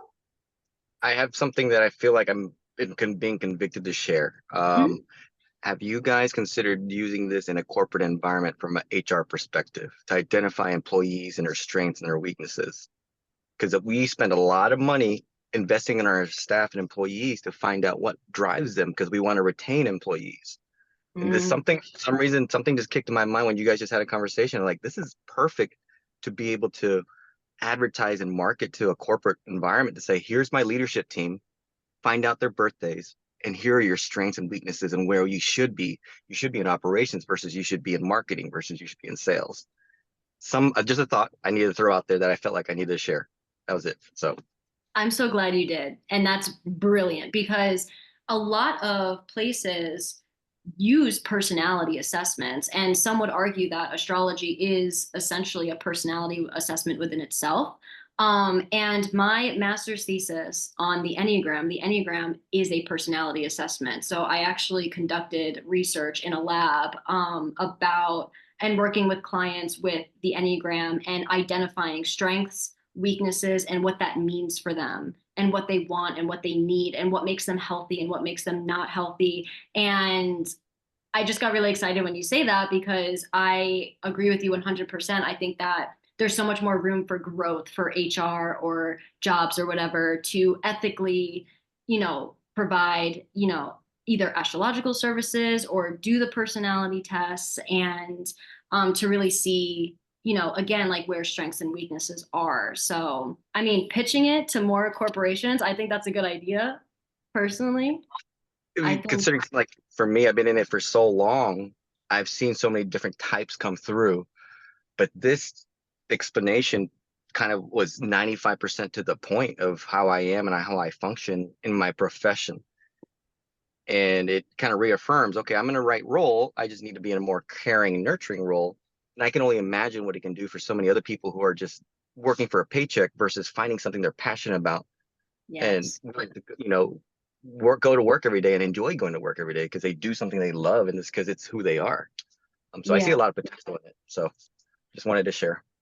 Yeah, you make a really important point in that. And I'm so glad that you brought that up because I agree. And I think that, doing these personality assessments, looking at our astrology, just increasing our self-understanding, I feel like just makes it so much easier or provides more insight for us to really find what we're passionate about and to feel confident in pursuing it, especially working with somebody, again, like one-on-one or in a group setting like this, where you feel safe, where you feel cared for, can talk about these things and realize, wait a minute, I do want this for myself. Wait a minute, I am strong in this aspect. Wait a minute, I could work on this a little bit more. It's very enlightening. So I like that. I like that a lot. And that's what I try to do in my readings as well when I read for people. Because again, like with my counseling background, obviously I'm not like being their therapist, but I try to find a way to understand your values and what does light you up and what is meaningful to you. Money aside, what you've been told aside, what you think you need or what tell yourself at times, like all of that aside, like let's break it down and really talk about it as if money wasn't a factor. Let's just say you don't have to make X amount a year to survive. What would you do then? And then it's like, is there a way that we could work our way to that? Is there a way that we could find a way to integrate that into what we're doing now? And that's just one of the things I love about doing this work and astrology altogether. So 100% agree. Thank you guys. of course. Are there any other questions? And of course, if you guys, either don't ask tonight or you don't have any questions right now, if anything comes up for you, feel free to reach out to me. All of my contact information is on my website, where actually I will transition to that right now. You could sign up for my email and my free resources on my website. My website is blackmoontailor.com. I have a contact form on there. My email's on there. So if you guys have any follow-up questions, I am very responsive. I would be happy to elaborate on some things, provide some resources. Through my email list, I do send out reminders for these events. And then anything that I do with my business, I will also send those out as well. I do see a chat coming through. Can you list it? I'm sorry, Christine. I don't remember. You just said it. I was going to ask for your contact information. There it is. Oh, yes. Yeah. I'll put it in the chat. blackmoontailor.com. So that's my website. And then my email. You could do the contact form on the website if you want, but this is also my email, blackmoontailorofficial@gmail. What should I look at to find out if my 401ks are going to last and whether or not I will have to go back to work? That is a loaded question, Jesse. There's so many things. Probably eighth house stuff, eighth and second house stuff.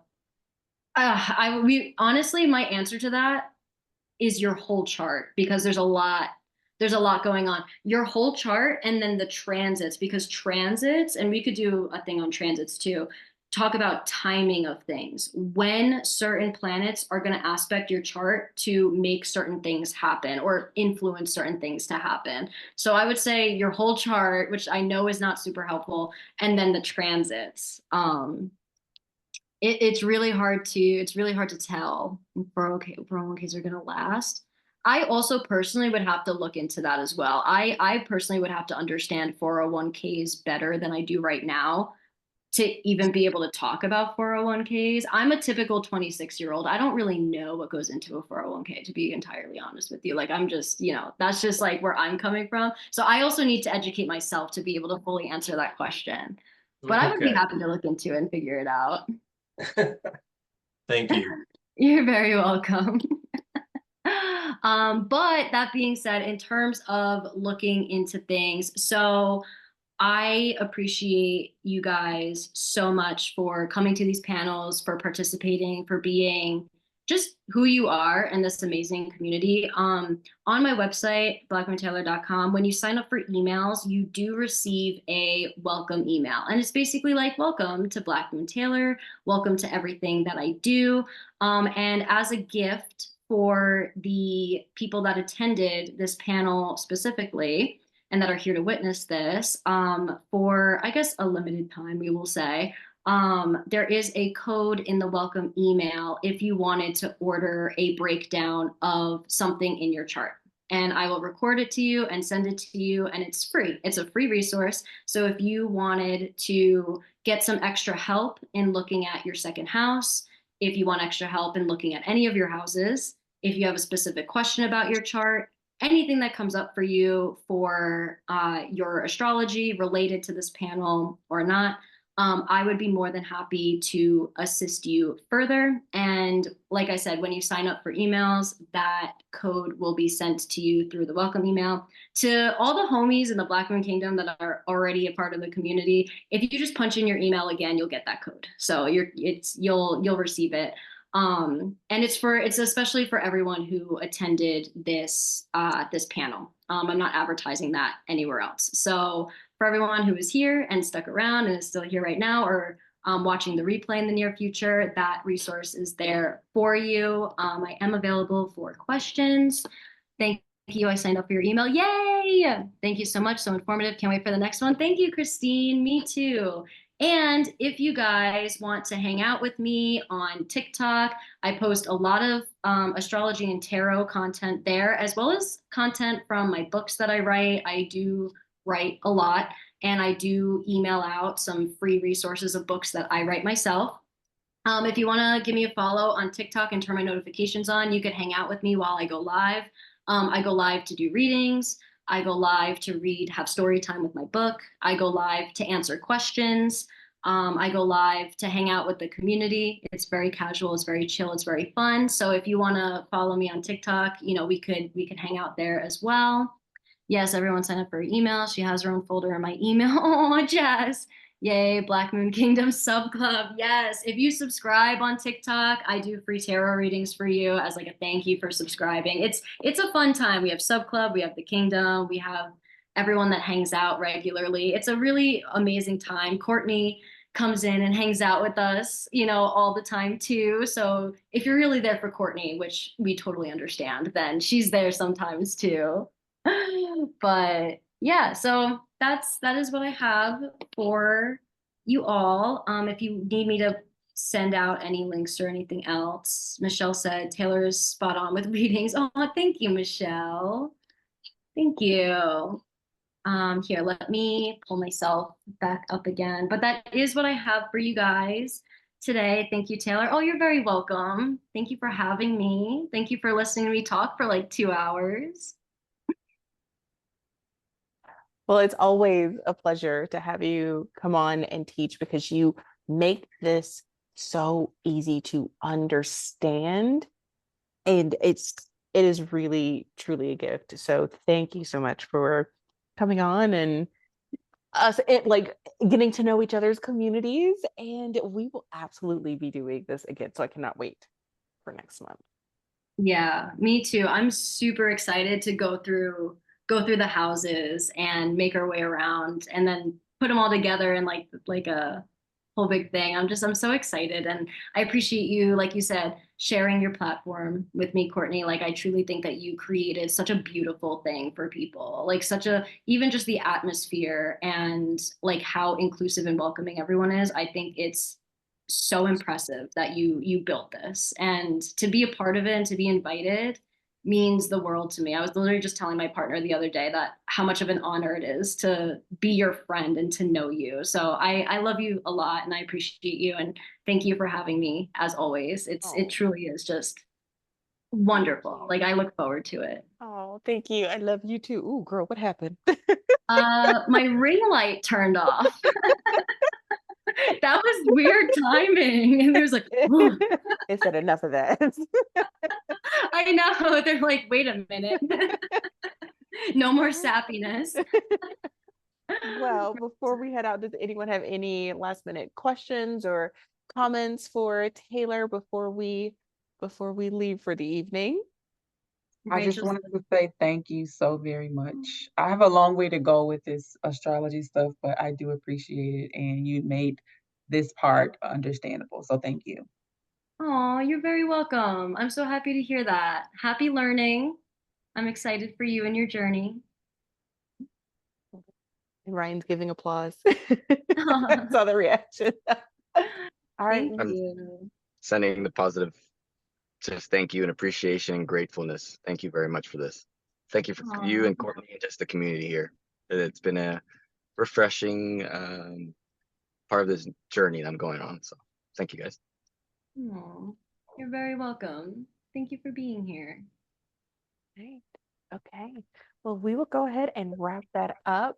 I hope you all enjoy the rest of your evening. Thank you for spending your night with us, and we will see you all next time. Thank you, ladies. Take care, everyone. Bye. Bye. Good night, everyone. Take care of yourselves. Right. Okay. All right. Perfect. All right, Taylor, we are ready when you are. If you want to go ahead and introduce yourself and then give us a walkthrough what we can expect tonight.